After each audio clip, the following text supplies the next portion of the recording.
porque ele fala de duas coisas, que é a persona e a sombra. A persona são as nossas máscaras sociais, né?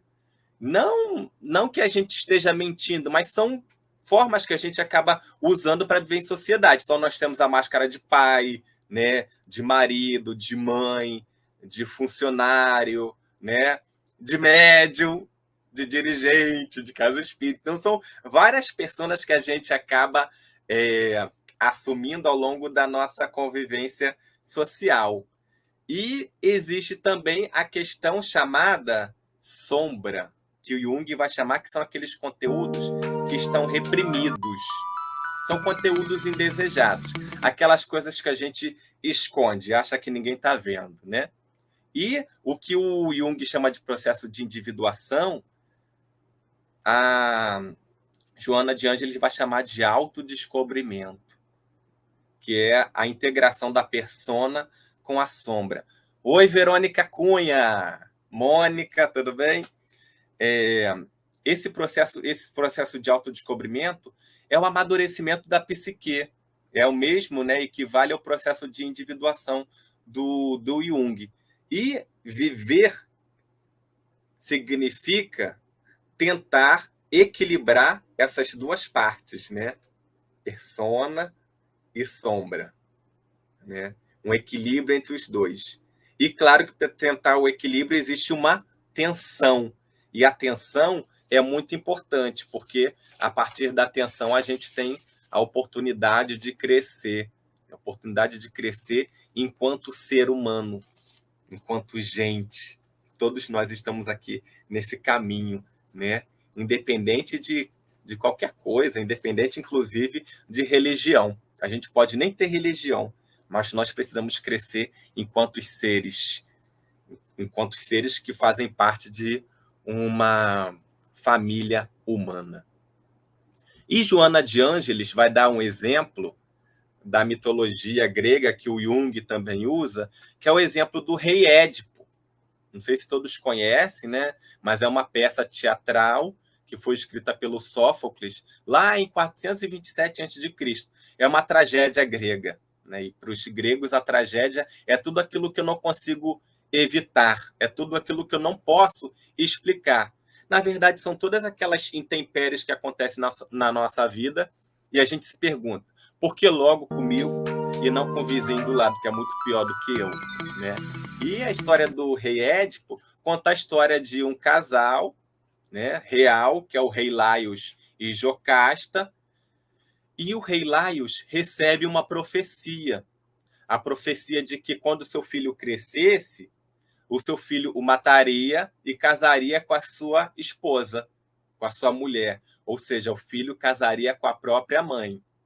E, olha o problema aí, e muito temeroso, o que o rei Laios faz? Manda que um servo leve a criança e mate a criança, né? Mate o seu próprio filho, Édipo. No meio do caminho, o servo fica com pena da criança, não mata a criança. Ele, na verdade, fura os pés da criança e coloca o menino lá pendurado numa árvore lá no meio do caminho. Até que um pastor, um camponês passa, vê aquela criança pendurada, chorando, leva aquela criança para os reis, né, de uma outra cidade, e nessa cidade ele é adotado, ele é criado pelos reis dessa outra cidade. O Édipo cresce e recebe uma profecia. Qual é a profecia? De que quando ele crescesse, ele mataria seu pai para casar com a sua mãe. Só que tem um detalhe, ele não sabia que era adotado, né? Então ele achava que seria aquele pai que o criou. E o que ele faz? Ele tenta fugir também. Ele foge e no meio do caminho, ali era uma estrada muito curta, muito estreita, e passa um homem com a sua carruagem e briga com eles. Eles brigam e tal, batem boca, e Édipo acaba matando esse homem e segue o seu caminho, mal sabendo ele de que havia matado o seu próprio pai, o seu pai biológico, Laios. No meio do caminho para Tebas, que era a sua cidade natal. Ele encontra com a esfinge. Lembram da imagem da esfinge? Que tem cabeça de ser humano, corpo de leão e asas de águia. E a esfinge, ela era muito temida pela população porque ela fazia perguntas que ninguém sabia responder. E uma das perguntas era: o que é que de manhã tem 4 patas, de tarde tem 2 e à noite tem 3? Alguém sabe responder essa pergunta? O que é que de manhã tem 4 patas, de tarde tem 2 e à noite tem 3? Alguém conhece essa pergunta? Alguém sabe a resposta? Não vale, não vale pesquisar no Google, hein?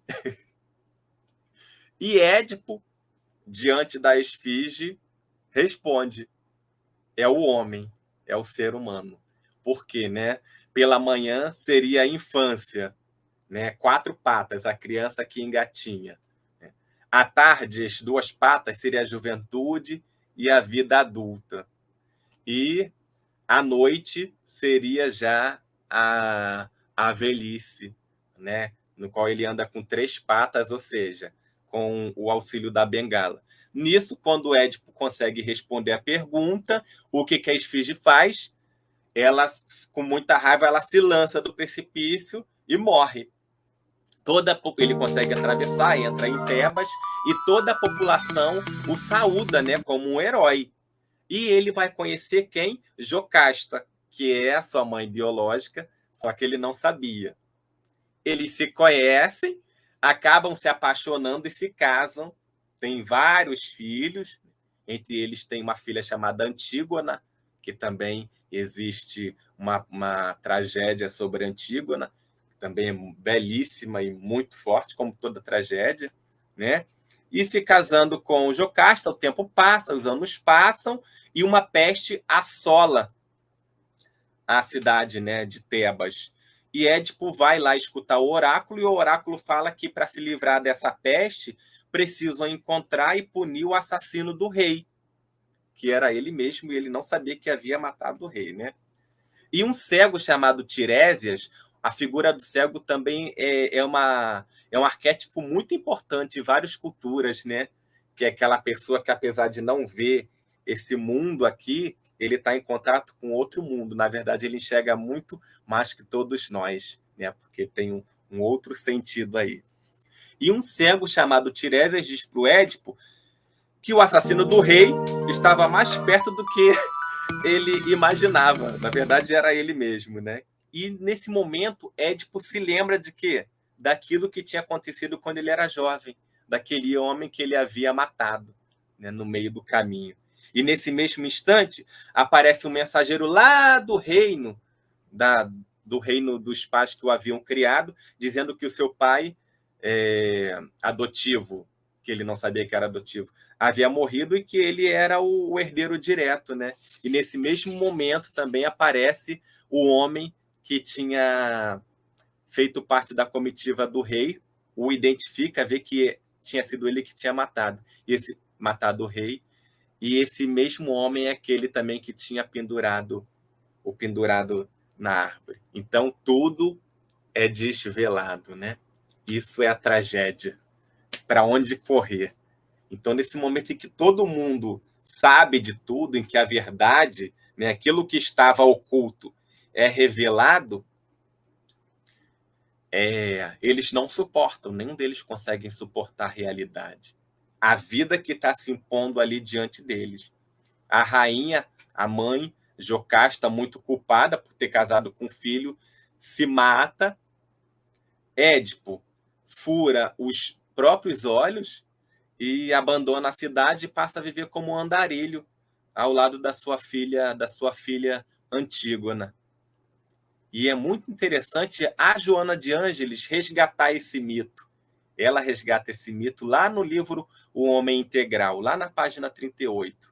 E ela fala que Édipo, cegando-se, foge à sua realidade, ao autodescobrimento, e perde-se, incapaz de superar a dura verdade, porque é uma verdade muito dura, né?